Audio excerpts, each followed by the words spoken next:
Vous avez besoin d'un espace publicitaire pour faire connaître votre société ou vos produits? Seul Guérit TV Monde peut vous satisfaire. Pour tout renseignement, contactez le 00229 91 19 10 10. Guérit TV Monde, le leader des web TV. Les grandes contradictions. Les grandes contradictions, une émission de décryptage de l'actualité nationale et internationale avec Shamsdine Badaro, Gaspard Adjamossi et Achille Wusso. Les grandes contradictions, c'est tous les vendredis sur Guérit TV Monde. Bonsoir et bienvenue dans votre émission Les grandes contradictions de ce 25 août 2023. Les grandes contradictions, c'est chaque vendredi sur Guérit TV Monde avec Gaspard Adjamossi et Achille Wusso. Achille Wusso, bonsoir. Bonsoir, Shamsdine Badaro. Gaspard Adjamossi, bonsoir. Bonsoir, Shamsdine Badaro. Gaspard Adjamossi, le premier sujet, c'est bien évidemment la rubrique La rue opine de Fauzia Sefou sur Guérit TV Monde. Le sujet de ce vendredi, peut-on rester en amitié avec son ex étant déjà en couple?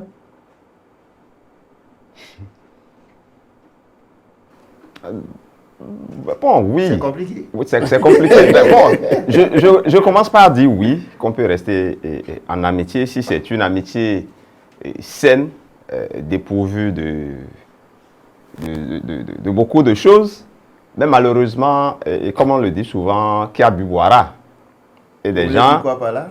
Et oui, je veux dire par là que des gens qui ont entretenu un certain nombre de relations et qui sont allés même, des relations intimes, je dirais, pour être très clair, ça va être compliqué que des gens, que ces gens-là restent en amitié, se fréquentent, alors que une autre aventure a commencé d'un autre côté. De toutes les façons, moi, dans mon cas, si j'ai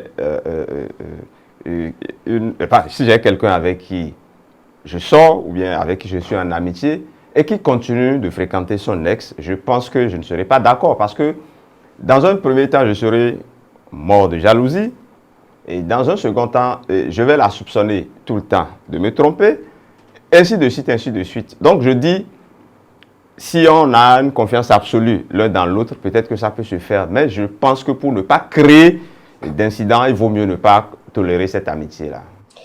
Vous ne voyez pas on a plusieurs sortes en matière d'ex. On regrette parfois. Oui, non. Bon, je dis, si c'est un ex avec qui vous vous êtes séparés de façon brusque, bon, ça se comprend qu'on ne peut pas avoir de relation. Vous comprenez? Donc, si vous maintenez la relation avec un ex ou une ex, ça suppose que vous vous êtes quitté sur de bons thèmes. Ça suppose peut-être que c'est avec un petit regret que vous avez quitté, ce qui suppose que le feu peut encore prendre quelque part. Donc, attention. Que faut-il faire pour éviter cet état de choses, Achille Wusso? Bon, il faut éviter donc d'avoir une psychologie polluée. C'est-à-dire? Bon, c'est une question de moralité, c'est une question de mental. Moi, je vous compte mon cas particulier. Oui, ça m'intéresse. Celle que j'avais vraiment choisie pour être, en fait, bon, que j'avais choisie pour être... Vraiment, pour être vraiment. Qui aurait pu être, pardon?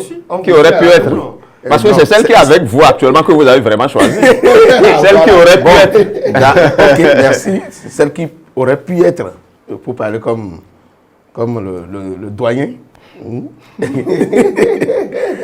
Et on continue de garder de bonnes relations, on continue de s'appeler, mais bon, on n'a plus jamais parlé de relations allant au-delà donc de nos petits conseils, de nos petits entretiens. Donc je crois que ça peut arriver, mais il faut quand même se donner des limites à ne pas franchir. Est-ce que madame est au courant? Oui, elle sait. Que... Oui, elle sait très bien. Elle n'est pas inquiétée? Elle sait, non, elle sait. Bon, en fait, j'emprunte à Gaspard cette expression sur laquelle il avait fini son analyse tout à l'heure. Si on se fait confiance, ça peut aller. Mais je crois quand même que c'est une question de... Ce n'est pas facile. Ce n'est pas vraiment facile. Mais si vous donnez déjà cette exigence-là, que lorsque votre S est déjà marié, que vous ne pouvez pas vous permettre donc de faire un certain nombre de choses avec lui, je crois qu'on peut quand même supporter le coup. Et puis bon, ça peut passer. Et donc on garde... Ce qui m'étonne dans votre développement, je sais que vous n'arrivez pas à supporter les estes. Vous le savez. Et comment vous arrivez à gérer ça et madame, elle est au courant également? Non, mais écoutez, bon, il y a quand même de petits secrets qu'on peut confier à sa conjointe ou à son conjoint. Et donc, bon, par rapport à ça, je crois que je lui ai dit, on s'était même rencontrés avant que je ne connaisse madame. Bon, disons même que les choses avaient même déjà pratiquement échoué avant qu'on se rencontre avec madame. Et bon, maintenant, ça fait partie des aventures qu'on peut confier.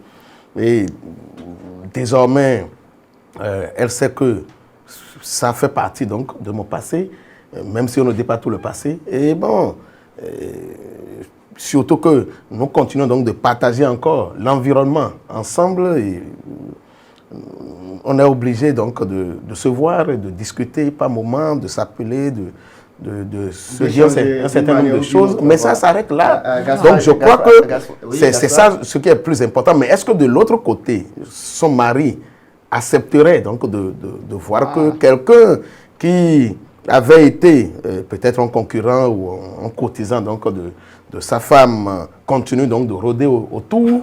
Bon, c'est ça le problème de psychologie dont je parlais tout à l'heure. On va demander l'avis de notre réalisateur, Alphonse Botton. Parce qu'il nous regarde ici, là. Gaspard Diamansi. Oui, le problème des ex, le problème ne se pose pas en termes tels que Achille le dit. C'est facile, hein. Moi-même, je garde des relations avec des ex, mais ça doit être au strict minimum. Quand les relations, non. Quand vous vous séparez, ce n'est pas la guerre entre vous. Donc, vous pouvez de temps à autre vous appeler ou bien avoir de vos nouvelles. Et si plus encore, vous aviez des enfants, dans le cadre de la gestion, par exemple, de cette situation-là, vous êtes obligé d'entretenir des relations. Maintenant, là où c'est dangereux, il ne faut pas que l'ex devienne finalement le confident, celui vers qui on court dès qu'il y a un petit problème dans le foyer, qu'il soit omniprésent dans votre couple. Si c'est comme ça, je crois que ça va créer une situation au niveau du couple. Et ça sera aussi, dommageable. Gaspard Diamansi, on constate après, après la séparation, quelques mois ou années après, on constate que elle devient encore jolie. Ou bien... Voilà la psychologie à combattre. C'est ça le problème. Ou bien on constate que l'Est qui était pauvre est devenu...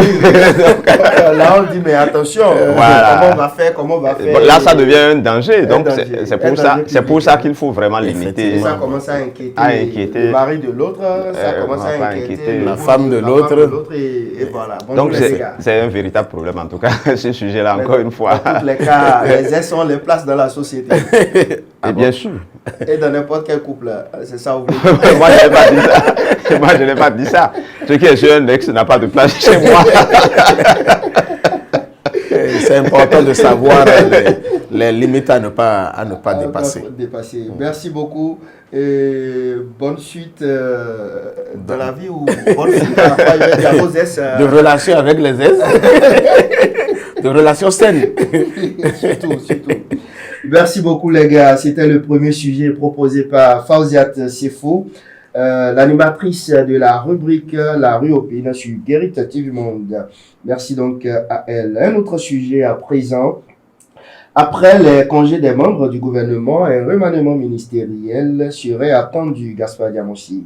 Une petite panique dans le rang de certains ministres. Les féticheurs doivent travailler en Non, ce que j'ai en mémoire, c'est les applaudissements que j'avais notés quand le chef de l'État disait... On échange pas. Mais quelques jours après, je crois que les gens ont compris que ça pouvait changer. évidemment, Les féticheurs doivent beaucoup, ils vont manger un peu. Hein? Oui, pourquoi pas. Eux aussi, ils doivent manger. Dans la République, de bétail aussi. Dans la République, tout le monde doit manger. Donc, s'il y a une opportunité pour que ceux-là mangent, et mangent gros, il faut que ça leur arrive. De toutes les façons, c'est le chef de l'État seul qui détermine quand est-ce que l'envie peut lui arriver de modifier ou de composer son équipe gouvernementale. De toutes les façons, moi j'applaudis des 4 membres, même s'il le faut, parce que moi je pense que ce gouvernement est peut-être en train d'être atteint par ce qu'on appelle l'usure, parce qu'on ne peut pas maintenir une équipe gouvernementale 7 ans durant sans en changer. Mais ça les articulations, non, on va tomber dans la routine, on peut changer des postes, tout ça là. Mais si les gars sont compétents. Quand les gens, non, la compétence. On ne change pas l'équipe qui gagne. Oui, la compétence, ne me dites pas que ces 20-là sont les seuls compétents de la République. Il y a d'autres compétences de la République, il y a d'autres compétents qui, ajoutés à une coloration politique, peut donner une autre dimension à l'équipe gouvernementale. Donc, ce n'est pas seulement la compétence qui fait une équipe gouvernementale. Il y a beaucoup d'éléments qui rentrent en ligne de compte. Et après, la formation de la première équipe gouvernementale qu'on change à petite dose, je crois qu'il y a eu beaucoup déjà d'événements politiques qui peuvent amener le chef de l'État à revoir en profondeur son équipe gouvernementale. Ce qu'il a choisi de ne pas faire. Maintenant, si l'envie lui prend de le faire, moi je pense que en tout cas c'est mon avis personnel, je pense que c'est une très très très bonne chose. Parce qu'on ne peut pas me dire que ceux qui sont là, certes, ils sont compétents, ils sont très compétents, ils ne sont pas les seuls compétents, les très seuls compétents de la République, et il faut que d'autres aussi fassent également leurs preuves. Si le très très compétent qui est là et qui ne bouge pas, pour qu'on voit un autre, on ne saura pas qu'il y a un compétent exceptionnel ou qu'il y a un exceptionnel compétent qui est quelque part caché. Vous êtes annoncé au gouvernement. Hein? Non, pas moi. Écoutez, vous et moi. Vous avez des amis. Vous et moi. Oui, j'ai peut-être envie également qu'un de mes amis soit au gouvernement. Pourquoi pas? Parce que je n'en ai pas peut-être là actuellement. C'est ça qui réclame. Mes amis ne sont pas forcément à Savait.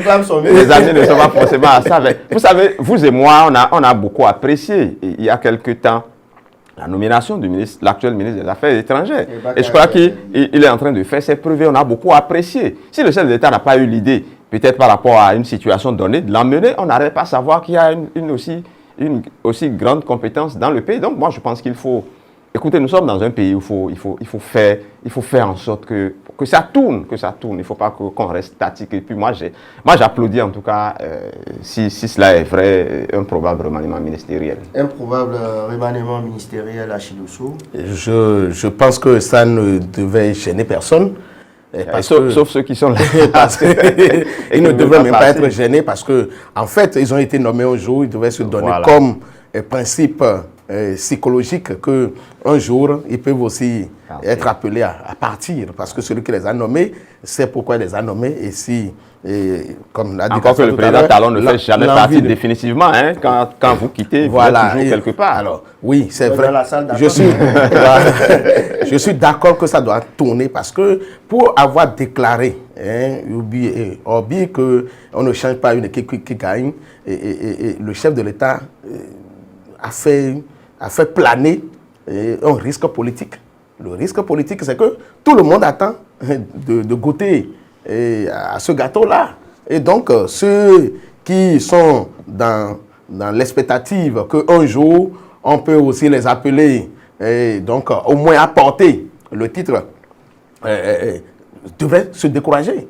Et donc, c'est par rapport à ça qu'il était important que le chef de l'État revoie sa copie par rapport à ce principe de on ne change pas une équipe qui gagne. Et l'autre chose aussi, c'est que... Vous dites au chef de l'État de revoir sa copie. Oui, c'est un peu fort. en tout cas, bon. En tout cas, ça a commencé. Même si il n'avait même pas attendu que je le dise avant de commencer, parce que 2 sont partis déjà depuis cette déclaration-là. Et l'autre chose qui est aussi très importante à souligner, c'est que... Pardon? Deux ou bien Il y a Benoît il y a Chouan. affaires étrangères, il y a C'est trois. Oussou, Jean-Claude Oussou. Ah oui, Et il y a, j'ai oublié. comment Il y a il s'appelle, la justice, monsieur Kenom. L'autre Moguet, ah non, c'est une confusion, oui. Bon, donc 3 sont déjà partis. Donc je crois que Trois. c'est déjà Il y a important. Romain, il y a Oui, Benonchi et Romain, puis il y a... Benonchi Et Kenom. et que non. Voilà. Donc, c'est déjà important de constater que ça a commencé, oui, et ça va tourner. Mais pas comme aussi un disque à 90 tours, hein, comme sous l'autre régime où ça tournait donc à tour de bras, chaque 24 heures même. Et donc, je crois que c'est important aussi que les autres se sentent concernés par la gestion de la chose publique. Et c'est important C'est pas un argument, hein? Ils sont des Béninois. Non, si mais... le chef de l'État estime que ceux qui sont là peuvent faire le job, il a le Non, seul à avoir ce pouvoir discrétionnaire. Ce qui est sûr, on ne refuse pas au chef de l'État de composer avec qui il veut. S'il pense qu'il y a des ministres qui peuvent faire 10 ans avec le pouvoir, ce n'est pas un problème. Mais à garder les mêmes pendant 10 ans, je crois quand même, à l'entame de mon analyse, je l'ai dit qu'il y a un gros risque politique parce que qu'on le veuille ou non, c'est des gens qui ont travaillé pour que ensemble ils gagnent le pouvoir et il faut quand même qu'ils soient aussi... Entre votre analyse et la réalité sur le terrain, le fossé est grand. Bon, vous le savez. Ce qui est sûr, nous avons déjà connu combien de... On peut faire la promotion des cadres autrement, pas forcément aller au gouvernement. Il y a beaucoup de postes. Le chef de l'État a la possibilité d'envoyer qui il veut, où il veut, tout ça. Là. Mais je crois que vous, merci vous ne dites pas autre chose que nous. Achille Oussou, Gaspard Diamonsi. On va encore rire ce matin, cet après-midi avec notre ami Paul Ompoué. Gaspard Diamonsi. Pourquoi vous pensez qu'il y a l'évocation de son nom, Marie?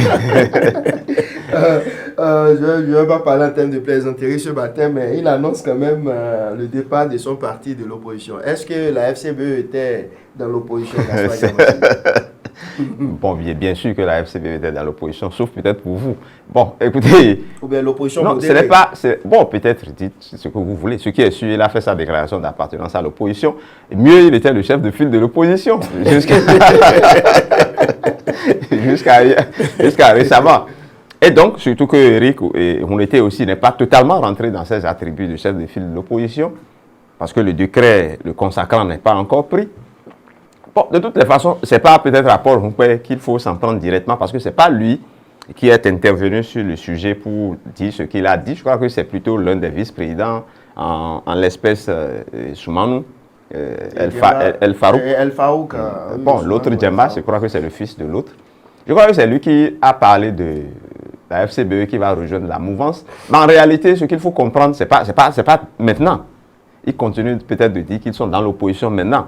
Mais ils disent qu'ils sont en train de travailler de sorte que, parce qu'ils n'ont pas les parrainages, il a signifié, donc ce n'est pas évident qu'ils aient un candidat pour la présidentielle de 2026, mais ils feront en sorte d'être le camp gagnant et de se retrouver dans la mouvance présidentielle de 2026. Je crois que c'est un peu l'analyse. C'est comme l'autre qui dit qu'il ne va jamais faire l'opposition. Bon, c'est vrai qu'ils sont dans l'opposition et ils veulent aller à la mouvance. Le Ragoué national. Bon,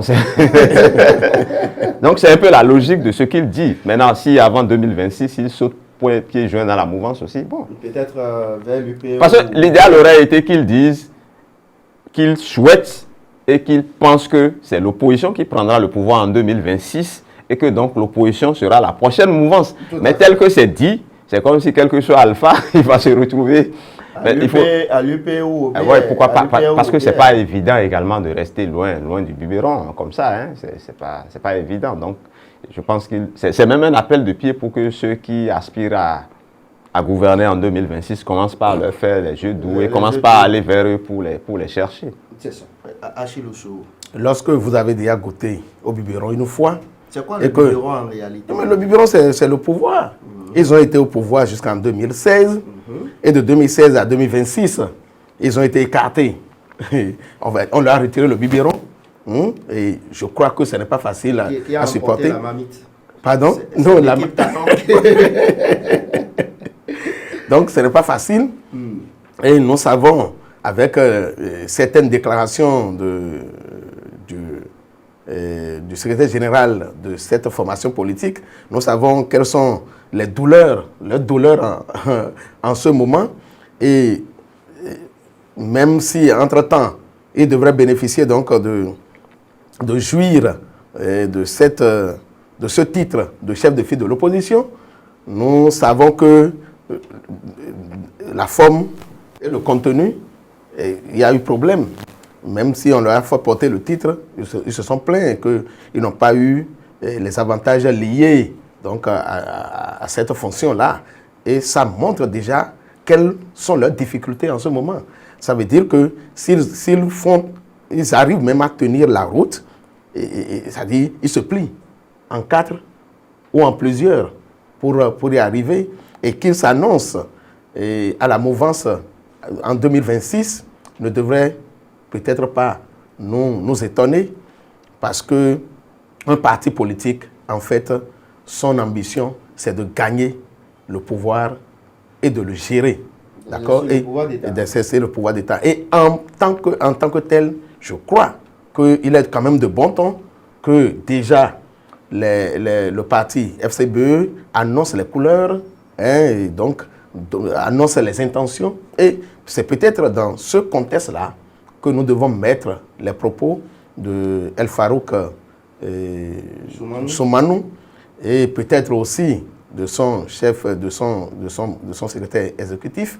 Et donc, moi, je voudrais quand même que, en tant que cadre de ce pays, pour avoir géré déjà une fois des ministères de ce pays, que, bon, un jour, ils retrouvent encore leur position et que le Bénin tire profit peut-être de leurs expériences. Gaspard Diamossi, vous voulez ajouter quelque chose? Non, c'est bon. C'est bon. L'autre sujet, classement des meilleures universités d'Afrique en 2023. L'université d'Abomey-Calavi, classée 195e place, 195e là, sur 200. Malheureusement, c'est ce que le classement a révélé. On a dit classement des meilleures universités africaines.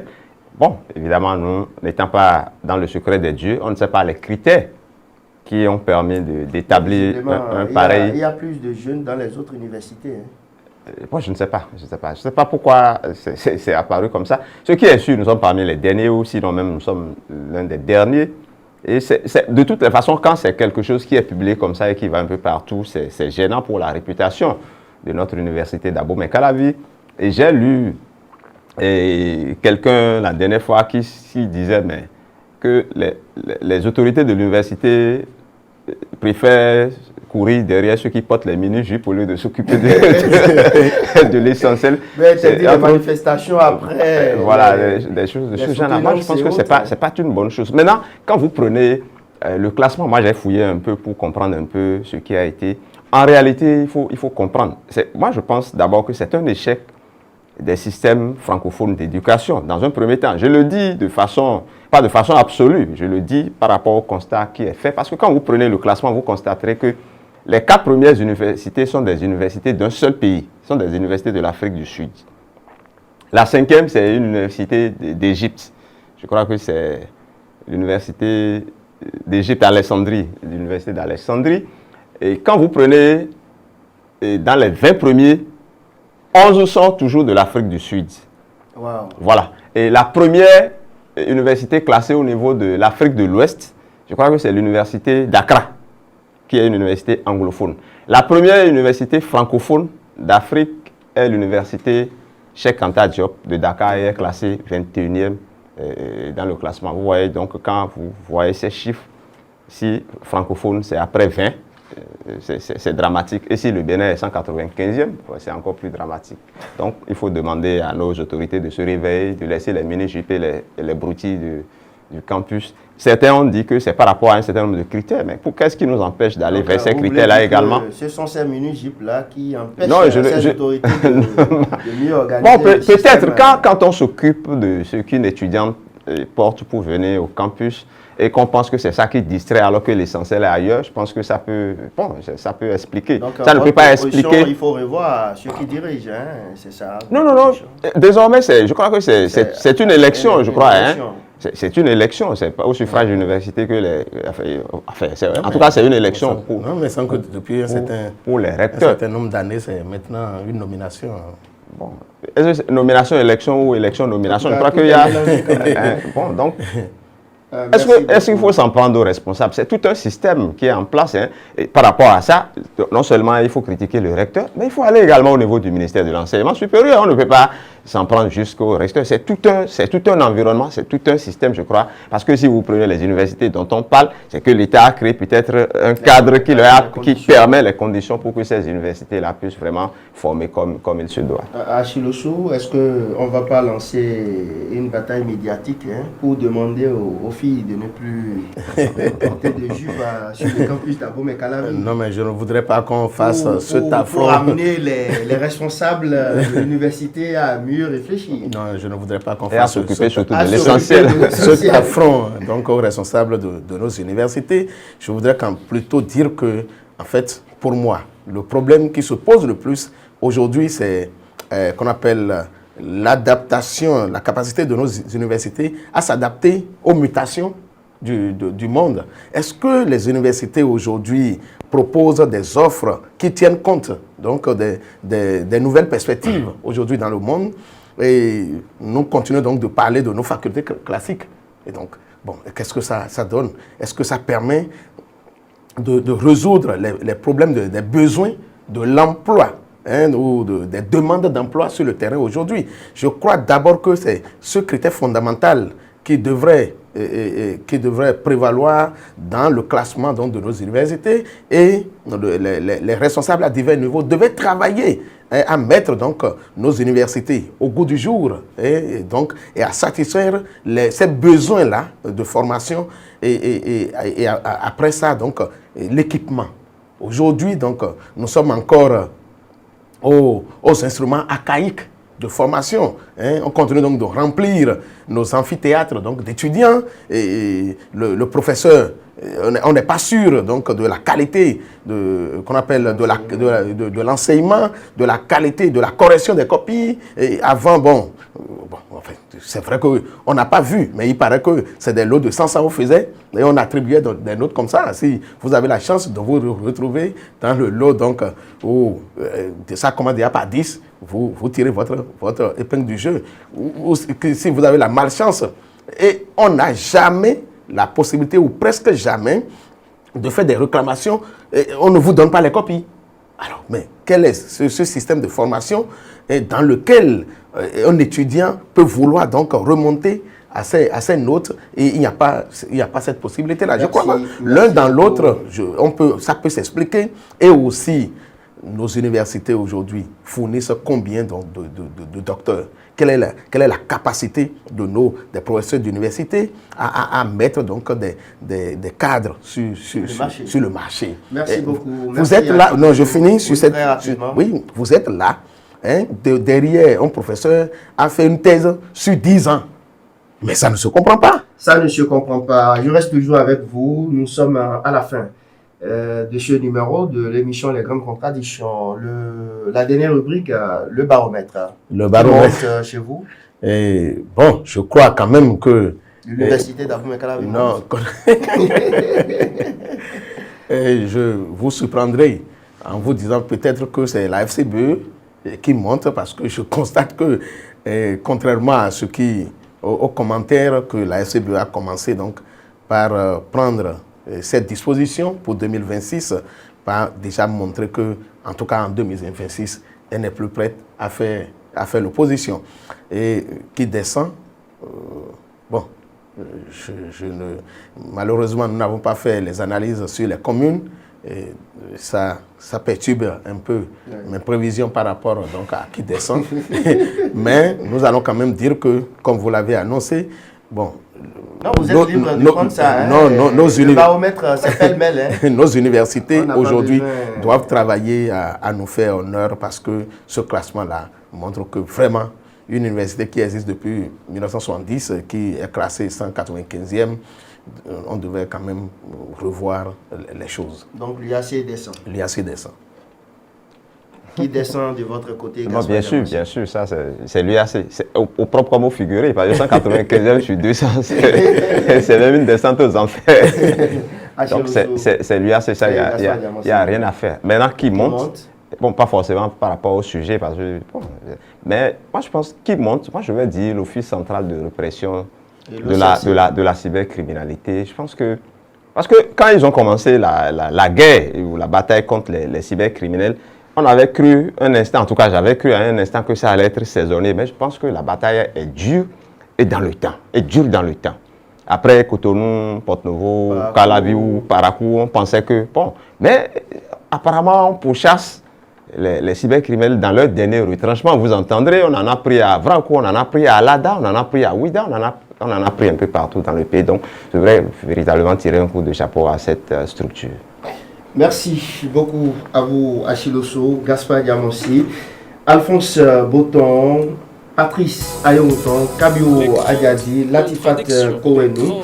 Nous vous disons merci et à vendredi prochain. De l'actualité nationale et internationale avec Shamsdine Badaro, Gaspard Diamossi et Les grandes contradictions. Les grandes contradictions, une émission de décryptage de l'actualité nationale et internationale avec Shamsdine Badaro, Gaspard Diamossi et Achille Osso. Les grandes contradictions, c'est tous les vendredis sur Guérite TV Monde.